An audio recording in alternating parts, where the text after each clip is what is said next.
प्रश्न क्रमांक 4 को, तो 3 क्रमागत पूर्णांक संख्या ज्ञात कीजिए यदि उनके योग का 3 गुना मध्य संख्या के 8 गुने से 5 अधिक है। तो इसको हल करते हैं। तो हल कैसे करेंगे, चलो इससे पहले हम लोग क्रमागत संख्या के बारे में जान लेते हैं। तो क्रमागत संख्या क्या होता है? क्रमागत संख्या नॉर्मल सिर्फ क्रमागत संख्या देखते हैं ना, तो क्रमागत संख्या होता है x, x + 1, x + 2, x + 3, फिर x + 4। ये क्या है? इसी तरह से आगे बढ़ते रहेगा। तो ये क्या है? ये क्रमागत संख्या है, ठीक है। अब विषम क्रमागत संख्या, ठीक है, विषम क्रमागत संख्या देख लेते हैं। तो विषम क्रमागत संख्या कहाँ से शुरू होते हैं? 2x - 1, 2x + 1, 2x + 3, फिर 2x + 5। इसी तरह से ये भी आगे बढ़ता जाएगा। फिर सम क्रमागत संख्या देख लेते हैं। सम क्रमागत संख्या क्या होता है? तो ये x, x + 2, x + 4 और ये x + 6, ठीक है। इसी तरह से ये आगे बढ़ते रहेगा। तो देखो हमें प्रश्न में क्या पूछा है, हमें कहा गया है, जो प्रश्न है उसमें कहा गया है कि विषम क्रमागत संख्या कितना लेना है? 3, ठीक है। प्रश्न की ओर आते हैं। अब प्रश्न के हिसाब से चलते हैं। पहले क्रमागत संख्या के बारे में जान ली, ठीक है। ये आपको जब भी क्रमागत संख्या पूछा जाएगा तो आपको समझ में आ गया कि सम क्रमागत संख्या ये है, विषम ये है, और ये नॉर्मल सिर्फ क्रमागत संख्या का अगर शब्द में लिखा होगा तो आपको ये लेना है, ठीक है। अब प्रश्न में आते हैं। यदि उनके योग का 3 गुना, ठीक है, यदि उनके योग का 3 गुना मध्य संख्या के 8 गुने से 5 अधिक है। तो पहले क्या है? सबसे पहले देखो, यदि उनके योग का 3 गुना मतलब 3 है, 3 क्रमागत संख्या बोला गया है प्रश्न में। तो 1, 2 और 3, देखो 1, 2, 3 इन तीनों को लेना है, तो इन तीनों को ले लो। तो यहाँ पे लिखो, माना, ये आपको लिखना पड़ेगा ना, माना 3 क्रमागत, ठीक है, माना 3 क्रमागत विषम संख्या, ठीक है। 3 क्रमागत विषम संख्या क्या क्या है? 2x - 1, 2x + 1, 2x + 3 है, ठीक है। ये आपको लिखना होगा। उसके बाद अब आते हैं नीचे में। यदि उनके योग का 3 गुना, किनके योग का? इन्हीं तीनों के योग का 3 गुना, तो इनका योग कर दो। 2x - 1 प्लस 2x + 1 और फिर प्लस योग है, मतलब बार बार आपको क्या करना है? प्लस लगाते जाना है। फिर 2x + 3, ठीक है। अब इन्हीं का 3 गुना कह रहा है, ठीक है। ये हो गया, 3 गुना हो गया, समीकरण बना रहे हैं हम लोग। उसके बाद क्या क्या है? मध्य संख्या के 8 गुने। मध्य संख्या क्या है? 2x + 1, तो इसका 8 गुना, 2x + 1 का 8 गुना, मतलब सामने में लिख लो 8। ये हो गया 8 गुना, मतलब 8 का गुणा से कितना अधिक है? 5, मतलब +5 अधिक है, ठीक है। ये एक समीकरण के रूप में हो गया। अब इसको हल करते हैं। तो यहाँ पे देखो 2x कोष्ठक के अंदर देख लो, 2x, ठीक है। कितना हो गया? ये हो गया 6x। फिर यहाँ पे देखो 3 और 1 4, और ये घट जाएगा तो कितना होगा? फिर 3 प्लस में रहेगा कि माइनस में? प्लस में। क्यों? क्योंकि ये प्लस प्लस बड़ा है और ये छोटा है, ठीक है। फिर ये 3 का गुणा इसके साथ कर दो। फिर यहाँ पे देखो अंदर को इसके भी कोष्ठक के अंदर को हल करो, तो हल हो रहा है क्या? नहीं हो रहा है। तो क्या करेंगे? इस 8 का गुणा कर देंगे।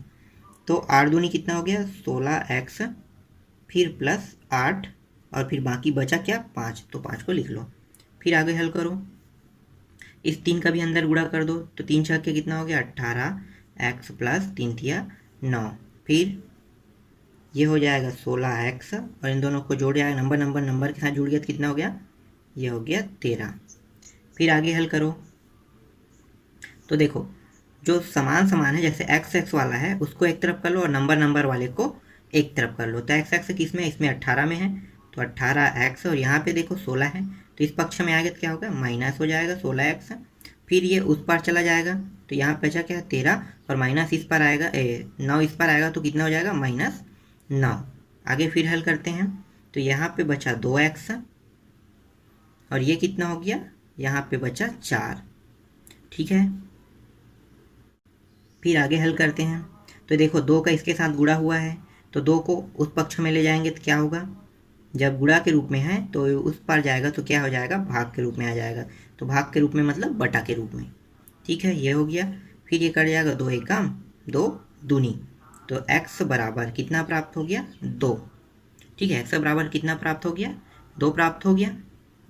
ठीक, अब हमें क्या निकालना है, हमें जो 3 क्रमागत जो संख्या है उनका मान निकालना है। कौन 3, 1 2 3, यही है। तो यहाँ पे लिखो आप पहला क्रमागत, ऐसे लिख लो पहली संख्या। ठीक है, पहली संख्या कितना है, 2x - 1 और 2, उसके बाद x का मान कितना है, यहाँ पे देखो x का मान आया है 2, तो गुणी 2 - 1 तो कितना आएगा, 2 दूनी 4 और 1 घट जाएगा तो 3। अब आते हैं दूसरी संख्या भी निकालते हैं। दूसरी संख्या क्या है, 2x + 1, 2x + 1, तो यहाँ पे लिखो 2 और x का मान कितना आया है, 2 आया है और फिर +1 तो कितना हो गया, 2 दूनी 4 और +5। फिर तीसरी संख्या क्या है, 2x + 3, यही है।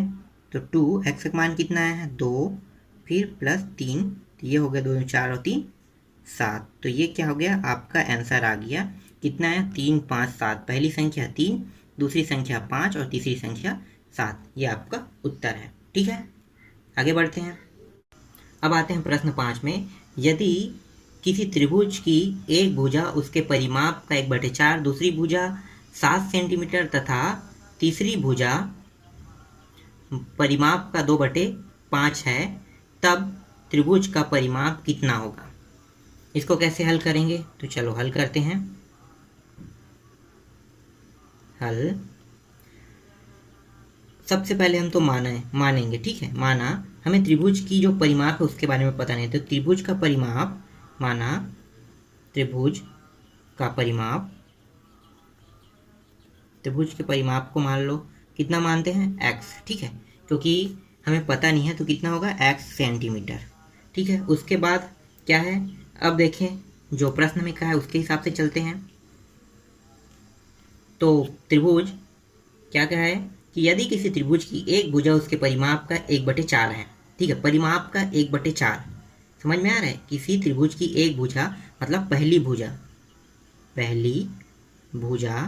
त्रिभुज की पहली भुजा कितना है, 1/4। किसका 1/4, परिमाप का। तो परिमाप कितना है, x, तो ये x हो गया, x का 1/4 मतलब 1 गुणित 1/4 सेंटीमीटर। ठीक है, समझ में आ गया। दूसरी भुजा देखते हैं। दूसरी भुजा कितना दिया हुआ है, दूसरी भुजा डायरेक्ट दिया हुआ है 7 सेंटीमीटर, ये 7 सेंटीमीटर।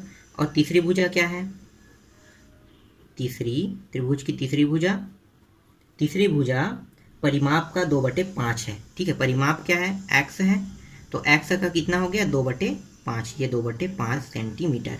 ठीक है, समझ में आया इतना आपको। ठीक है, आगे हल करते हैं। अब क्या कह रहा है प्रश्न में देखो, तो त्रिभुज का परिमाप कितना है, हमें क्या ज्ञात करना है, त्रिभुज का परिमाप। तो परिमाप का सूत्र क्या होता है, तो त्रिभुज का परिमाप, यहाँ पे मैं लिखा त्रिभुज का परिमाप, ठीक है, बराबर त्रिभुज का परिमाप मतलब तीनों भुजाओं का योग, यही होता है, तीनों भुजाओं का योग। तो पहली भुजा क्या है, तो देखो इन दोनों को गुणा कर लो, तो ऊपर वाले के साथ ऊपर गुणा, तो x/4 होगा। तो ये आगे डायरेक्ट अब लिख लेते हैं x/4। ठीक है, फिर दूसरी भुजा क्या है, 7 योग हो गया ये भी। और तीसरी भुजा क्या है, देखो इन दोनों को गुणा करें, 2x हो गया, 2x/5, तो ये हो गया 2x/5। ठीक है, और परिमाप कितना था हमारा, परिमाप था x, त्रिभुज का परिमाप x था। चलो नीचे में लिखते हैं ये x। ठीक है, अब हल करें। ये हल तभी होगा जब क्या होगा, नीचे के देखो, नीचे ध्यान दो आप लोग, यहाँ पे नीचे जब बराबर होगा तभी ये क्या हो सकता है, जुड़ सकता है, घट सकता है, सब हो सकता है। ठीक है, लेकिन नीचे बराबर नहीं है तो क्या होगा, हमें पहले इनका लघुत्तम निकालना होगा। तो लघुत्तम कितना आएगा, चलो लघुत्तम निकालें। तो ये x/4, दो को पहले लेते हैं इन दोनों को। ठीक है, और यहाँ पे कुछ नहीं मतलब 1।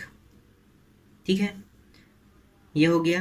अब यहाँ पे देखो इस 1 का गुणा ऊपर नीचे दोनों का साथ होगा, तो 1 का गुणा यहाँ भी हो गया और 1 का गुणा यहाँ भी हो गया। फिर क्या है, प्लस है 7/1। अब नीचे में क्या है, 4 है, तो 4 का गुणा इसके साथ भी होगा, इसके साथ भी होगा। ठीक है, उसके बाद 2x + 5।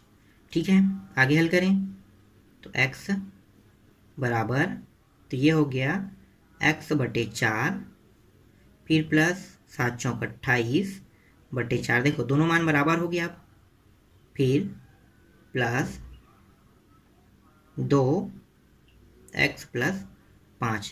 अभी भी बाकी क्या है, इन दोनों मानों को बराबर करना। तो यहाँ पे मैं साइड में बता रहा हूँ कैसे होगा। ठीक है, यहाँ पे देखो, तो ये ऐसे बस लिख सकते हैं x/28, इन दोनों की जगह में एक बार 4 लिख सकते हैं। तो एक बार 4, उसके बाद है 2x/5। तो इसको भी लघुत्तम विधि से हल कर लो, सेम ऐसी।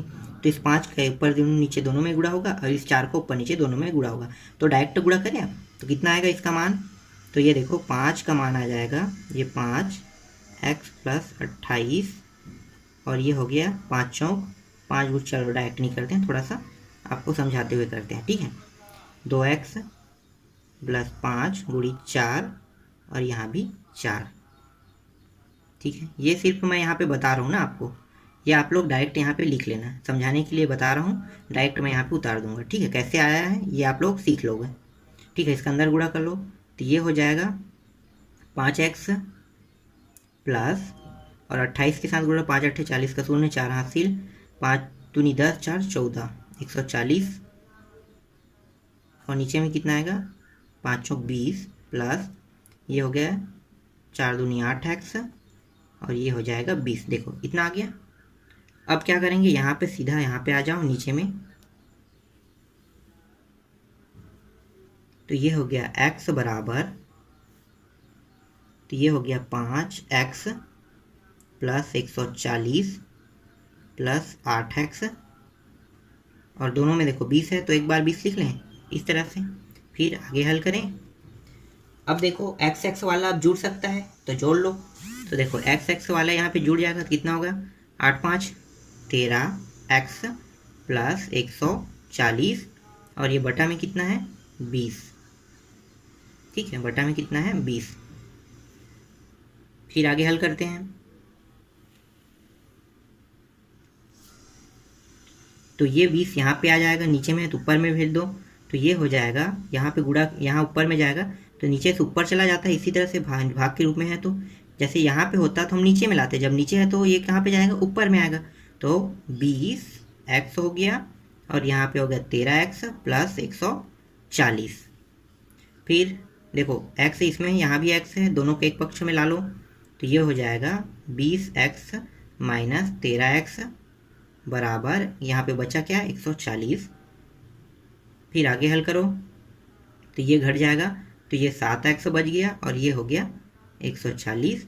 फिर x, फिर ये कहाँ पे जाएगा, जैसे हमने 20 को जब यहाँ पे नीचे में था तो ऊपर में गया, तो जब ये ऊपर में गुणा के रूप में है तो कहाँ पे आएगा, नीचे में आएगा। तो ये 7 नीचे में आ गया, 7 एक कम, 7 दूनी और 7 शून्य, तो x का मान कितना आया, x बराबर आया 20। ठीक है, आपको समझ में आ गया होगा x का मान कितना आया, x बराबर 20।